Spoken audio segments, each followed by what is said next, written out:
Bonjour et bienvenue dans cette nouvelle vidéo. Aujourd'hui nous sommes lundi et comme tous les lundis, c'est le Happy Lundi.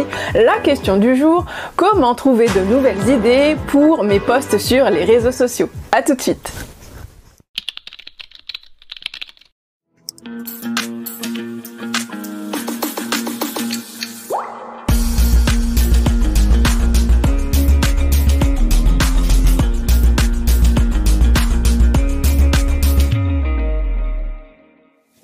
Bonjour et bienvenue dans cette nouvelle vidéo. Comme je te le disais à l'introduction, aujourd'hui on va parler d'idées afin de pouvoir trouver des idées toujours plus innovantes pour nos réseaux sociaux et faire des posts réguliers sur les réseaux sociaux. Comme tu le sais sûrement déjà, quand on est sur les réseaux sociaux et que si on veut vraiment développer une communauté qui est engagée, une audience qui va réagir donc du coup à nos posts, à chacun de nos posts en laissant des likes, des commentaires, des partages, etc., eh bien il va falloir que tu fasses preuve de régularité dans tes posts. Et pour faire preuve de régularité dans tes posts, il va tout d'abord falloir que tu puisses avoir un espèce de réservoir de posts à pouvoir poster régulièrement sur tes réseaux sociaux. Peu importe le rythme que tu as en ce moment, est-ce que tu postes une fois par semaine, 2 fois par semaine, 3 fois par semaine ou tous les jours, peu importe, il va falloir que tu aies des idées régulièrement, des idées de qualité pour faire des posts de qualité qui apportent de la valeur ajoutée à ton audience. Alors comment faire pour trouver des idées intéressantes, des idées créatives lorsqu'on n'est pas forcément très créatif? Eh bien, j'ai mes petites astuces que je vais te partager dans cette vidéo. Première astuce qui fonctionne très bien et que j'utilise à titre personnel, c'est d'utiliser la plateforme Google Trends. Alors, je vais vous mettre tous les liens sous cette vidéo, ne vous inquiétez pas. Google Trends est une plateforme, donc, comme son nom l'indique, qui est proposée par Google.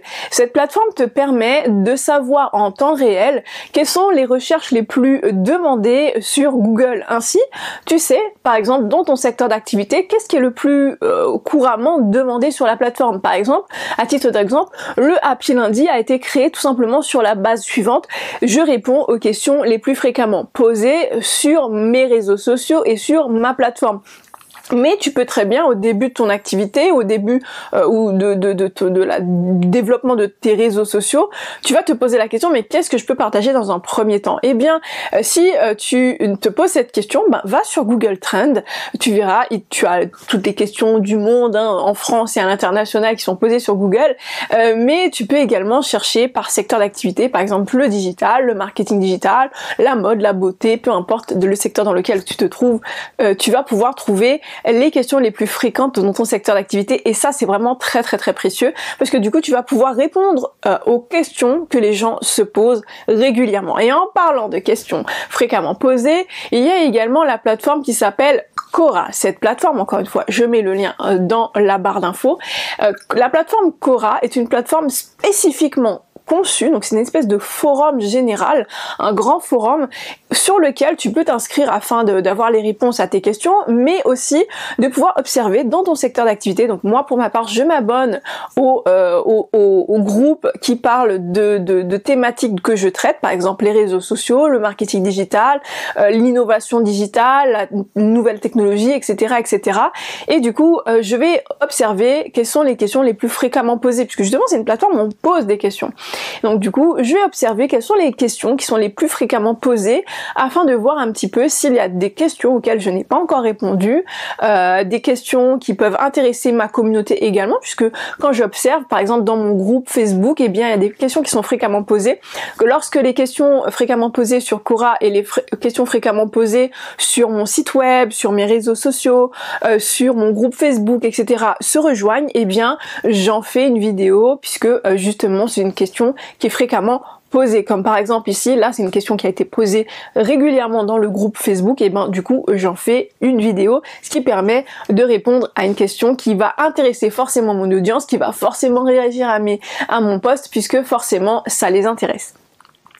Troisième astuce, c'est la plateforme Pinterest. Bon, pour ceux qui ne connaissent pas encore Pinterest, c'est une plateforme géniale afin de s'inspirer, c'est-à-dire que par exemple j'organise mon mariage, j'organise mon déménagement, je veux faire une nouvelle décoration, j'organise un événement à la maison ou un événement professionnel, peu importe, dès que j'ai besoin d'avoir de l'inspiration, je vais aller sur Pinterest et du coup forcément je vais regarder aussi dans mon secteur d'activité, ce qui va faire que je vais regarder un petit peu quelles sont les thématiques, qu'est-ce qui est intéressant, qu'est-ce qui est le plus souvent traité pour éviter de retraiter d'un sujet qui est déjà trop traité, d'aller vers ce qui est demandé mais qui n'est pas trop traité, voir un petit peu. Et puis je trouve que c'est une plateforme juste en scrollant, eh bien on va trouver des idées très intéressantes. Moi je trouve que rien que de voir à quelque chose, des images me donne déjà l'inspiration sur quelque chose. Donc je vais pas copier-coller, donc clairement je suis pas dans ces méthodes là, je vous le redis,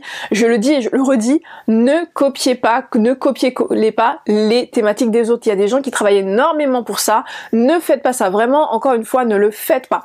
Par contre, en voyant quelque chose, par exemple, moi je vais voir une photo, quelque chose, peut-être que un concurrent ou peu importe, un leader de mon secteur d'activité va poster quelque chose et par exemple Pinterest, je me dis mais c'est vrai, j'ai pas posté il faut que je fasse un petit peu plus sur Pinterest.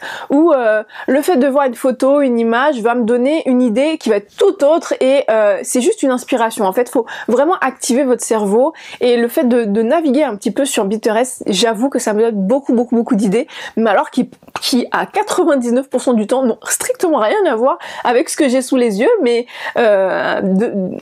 bizarrement ça me donne l'inspiration. Donc vraiment, ne négligez pas Pinterest pour l'inspiration.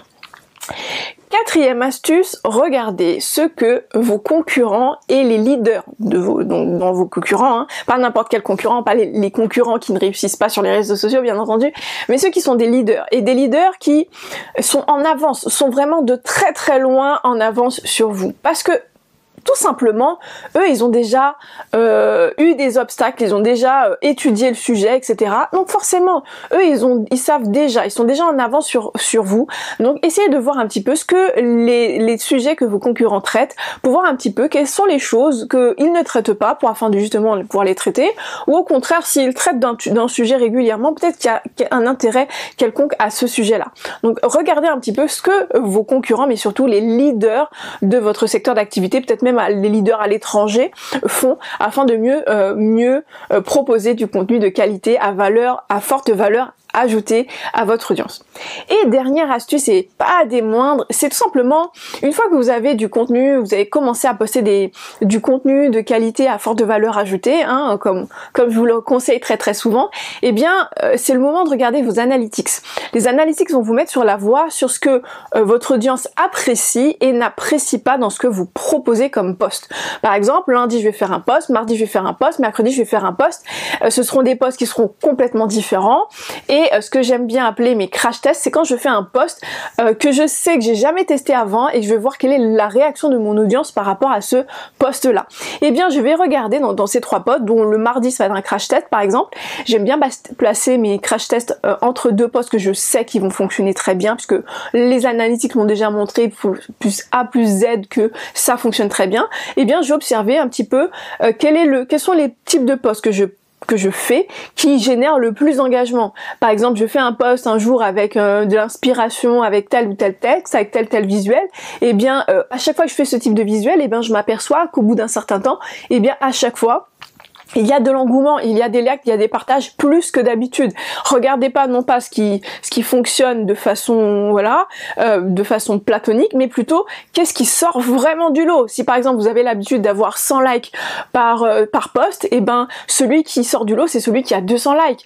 Si vous avez je sais pas 10 posts ou 5 posts, 5 likes par post, voyez qu'est-ce qui sort du lot, qui est vraiment au-dessus de la moyenne. Ce n'est pas le post comme vous avez l'habitude. Si vous avez l'habitude d'avoir 15 likes, 100 likes, 200 likes, 300 likes, eh bien regardez ce qui sort vraiment du lot et commencez à vous concentrer sur ce type de post qui va attirer l'attention comme je le fais moi-même. C'est vraiment ce que je fais moi, donc essayez vraiment de vraiment vous focuser sur ça. Ne négligez pas les analytics parce que faire des posts c'est bien, mais visez l'excellence, visez la qualité qui fera qu'à chaque fois vous allez apporter de la valeur ajoutée à votre audience, c'est infiniment mieux. Voilà, j'espère que cette vidéo t'a plu. On se donne rendez-vous lundi prochain pour une nouvelle vidéo, un nouveau Happy Lundi. N'oublie pas, partage massivement cette vidéo, partage, like, commente massivement afin que je puisse continuer à faire des vidéos comme celle-ci. Et n'oublie pas, laisse tes questions dans les commentaires afin que je puisse faire une nouvelle vidéo, un nouveau Happy Lundi avec peut-être ta question. Rendez-vous lundi prochain. Ciao, ciao!